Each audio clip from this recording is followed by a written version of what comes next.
All right, let's finish off VSEPR Theory here and get through the last two situations we've got to deal with. In the last video, we left off with the fact that if you have no lone pairs, you can expect the geometry of the attached atoms and the geometry of the electron pairs around your central atom to be the same. The moment we get to a single lone pair, all right, the geometry of the attached atoms will be different than the four lone and bonded pairs that you have. All right. Moving on to the last little bit here then. We have to take a look at water. If we take a look at water, you have a total of 8 electrons, 6 with your 1 oxygen, and then 1 each with the 2 hydrogens. So if we start with our oxygen, all right, what we have to do is attach one of the hydrogens, attach another hydrogen. That uses 4 of our 8. Hydrogen just gets a duet, so it's not going to pick up any additional electrons or lone pairs there, so the only place that the remaining 4 can go would be as lone pairs on the central atom. And we get something like that. That has used all 8, and we're now good.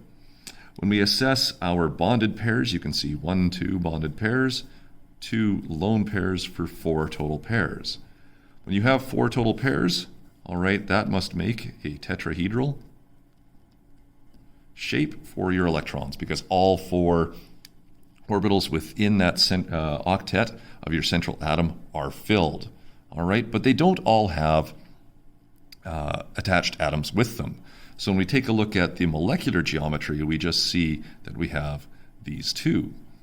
All right, so with 4 around your central atom to create that tetrahedral shape, remember that's all 109.5 degrees different, and so ultimately we end up with what's known as a bent, or sometimes called V-shaped structure. Okay, so they can't separate out to 180 degrees and be linear like we saw in an earlier example, simply because these orbitals here are full, and so we just end up with this sort of bent or V-shaped molecule. And so if we take a look at oxygen here, you end up with kind of that boomerang shape for your water molecule, and because we have lone pairs in the central atom, those should be shown. Last one we have to do is take a look at hydrogen fluoride. 7 valence electrons with fluorine plus another one with a hydrogen gives us 8 again. All right. Now we have no real central here because they do have a bonding capacity of 1 each.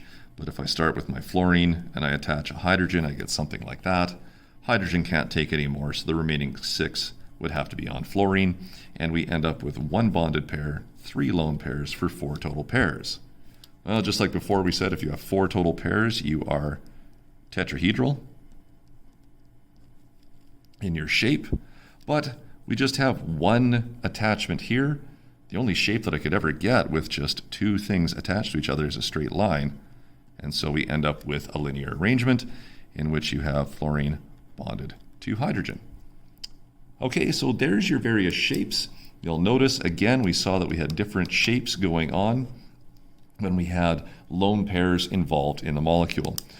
Make sure that you take a look at the table on page 95. There's a description for each and every one of these as well to kind of support what I've tried to explain here in the video. And so we move on, we finish this idea off. Multiple bonds in VSEPR theory. We do see in a lot of our molecules that you can have double and triple bonds as well. They are still just considered 1 bond between 2 atoms when we take a look at the picture. All right, by putting something that has multiple bonds into a situation, they still all line up in the same spot between the attached atoms. All right, things that we would see different is that they are shorter and stronger when you have multiple bonds. Triple bonds would be the strongest still. So we can do a couple of quick practice problems. What I would have you do now is pause this video, complete the examples, and then restart so that you can see the work done and see how you did. All right, beyond that, move on to page 91, 95. Try some of the questions on 96 and 98. Don't worry about any sort of laboratory work, but you can certainly take a look at it if you wish. All right, so pause that video, come back in a couple of minutes once you've done these examples, and we'll compare the work. So fluorine, we should have a total of 14 electrons. I should get fluorine to bond with itself. That's using 2. I have 12 left to go. They must go around the periphery, 6 each, using up all 12. All right, so if we take a look at either one of these, you kind of have to make a choice when you're dealing with two fluorines bonded together as to which one is the central. If I pick the one on the right, it's just the same answer I would get if I picked the one on the left, but I got to pick one here. And so I can see that there's one bond pair, 3 lone pairs for 4 total pairs. Gives me a tetrahedral arrangement for my electrons, but a linear arrangement for my molecule. And so I should just see fluorine bonded to fluorine. For carbon dioxide, all right, I have with my oxygen a total of 12 electrons plus 4 more in the valence with carbon to give me 16 in total. Carbon should be the central. I attach 2 oxygens. All right, and then I start putting in the remaining 12 that I would have. 2, 4, 6, 8, 10, 12. And I take a look at this and realize that, carbon needs to share more in order to be able to make this one work.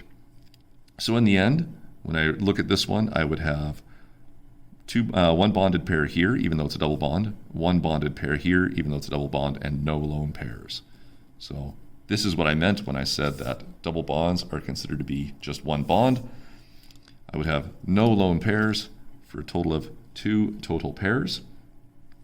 That gives us a situation in which we have 0 lone pairs, so the 2 shapes should be the same.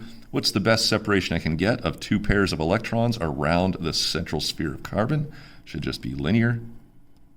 And because all those electrons are carrying the oxygens with them, the molecule gets the same shape.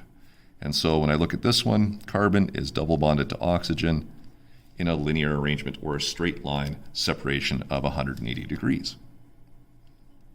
All right, here we have boron, a triiodide. Boron has 3. Each one of these iodines has 7, so I have a total of 24 electrons.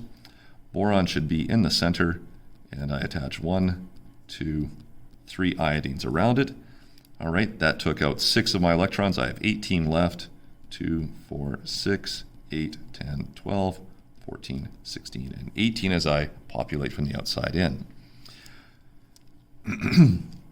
All right, so with boron here, remember it was one of those exceptions to the rules. We have 3 bond pairs, 0 lone pairs for a total of 3.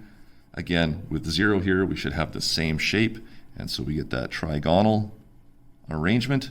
But this would not be any sort of 3D shape because we don't have 4 total pairs, and so this is known as trigonal planar.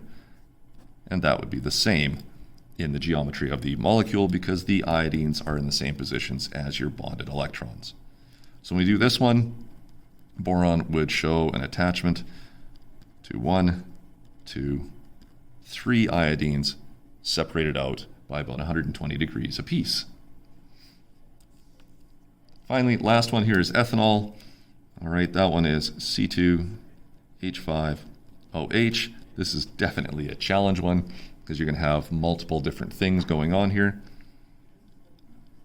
We end up with 6 because of all the hydrogens, another 6 because of the oxygen for 12, and another 8 because of all this. So we have 20 electrons for ethanol.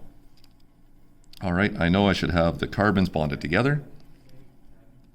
2, 4, 6, 8, 10, 12. I still need to put in that oxygen, so it should be there, and then that hydrogen. 2, 4, 6, 8, 10, 12. There we go. There's the remaining 4 that I needed.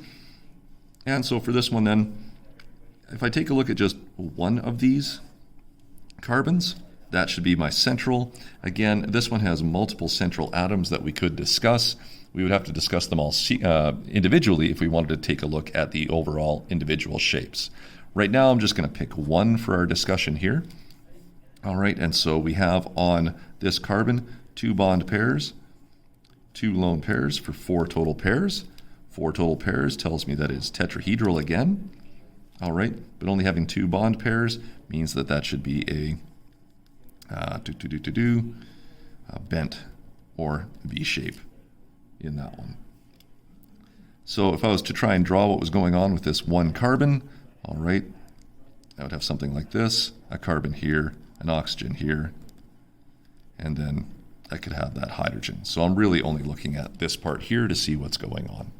definitely a good challenge for you. All right, there are a couple in the textbook that do deal with multiple carbon atoms and things like that, but it's really just testing you on picking one of them and trying to come up with an individual shape.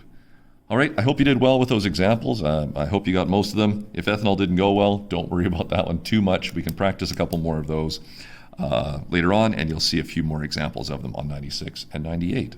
But the most important ones here would be the ones where there's just one obvious central atom, and can you come up with the information?